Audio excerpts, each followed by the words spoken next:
श्राद्ध की ये बातें सुन लें, बहुत विस्तार पूर्वक निवेदन करूंगा। प्राय लोग गया जी आते हैं और उन्होंने यहाँ पिंडदान कर दिया और घर जाकर के उन्होंने श्राद्ध बंद कर दिया। प्राय ऐसा ही होता है। यहाँ आपने पिंडदान किया, आज से लेकर के ऊपर तक के जिनके लिए पिंडदान किया गया था उनके लिए श्राद्ध नहीं हो पाया। इस पिंडदान के द्वारा उनको तृप्ति और उनको मुक्ति मिल गई। लेकिन आप सबसे बड़ी जो गलती करते हैं वो ये है, उसको समझ लीजिएगा। आज पिंडदान किया है तो आज की डेट से लेकर के ऊपर तक के जितने भी लोग थे उनको तृप्ति मिल गई, उनको जगह मिल गई, उनको शांति मिल गई और उनका उद्धार हो गया। लेकिन अब इसके बाद किसी का जन्म हुआ और अब इसके बाद किसी की मृत्यु हुई तो याद रखिएगा उसके लिए श्राद्ध कर्म जरूरी है, नहीं तो वो आत्मा बिलखेगी, उसको कष्ट होगा। पता नहीं किसने इनको बहका दिया, गया जी में पिंडदान हो गया है, अब कोई श्राद्ध करने की जरूरत नहीं है, अब कोई तर्पण करने की जरूरत नहीं है। मेरे गरुड़ पुराण में तो ऐसा बिल्कुल भी नहीं लिखा। इसमें जो एक विधान है वो ही मैं आपके बीच में रखूंगा। मैं ऐसी कोई इस व्यासपीठ से बात नहीं करूंगा जिसमें आप कोई बहक जाएं। याद रखिएगा, आप श्राद्ध नहीं करेंगे तो फिर आपकी बहुएं कैसे श्राद्ध करेंगी? उनको तो श्राद्ध के बारे में पता ही नहीं होगा।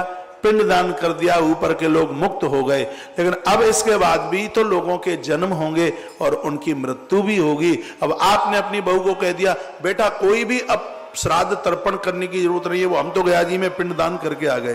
तो पिंडदान के द्वारा आज से लेकर ऊपर वाले ही तो मुक्त हो गए, लेकिन अब इसके बाद में जिन लोगों की मृत्यु होगी उनके लिए श्राद्ध चाहिए कि नहीं चाहिए?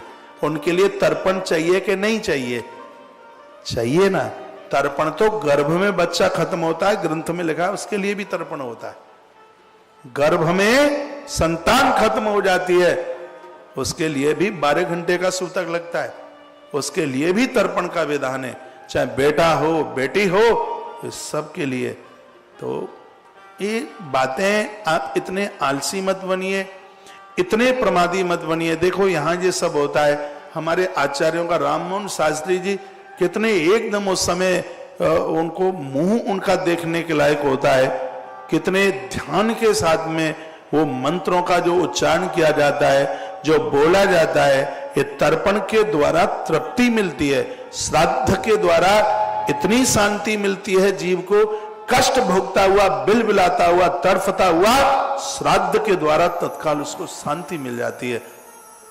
तो इन चीजों को बंद मत कीजिए। और मैं कई वर्षों से गला फाड़ फाड़ के चिल्ला रहा हूं, सगरे घरों में श्राद्ध बंद कर दिए, तर्पण बंद कर दिए, का बड़ा वाला करता है, छोटा वाला करता है। मुझे ये कहीं लिखा नहीं मिला कि बीच वाली बहू कढ़ाई नहीं चढ़ा सकती क्या?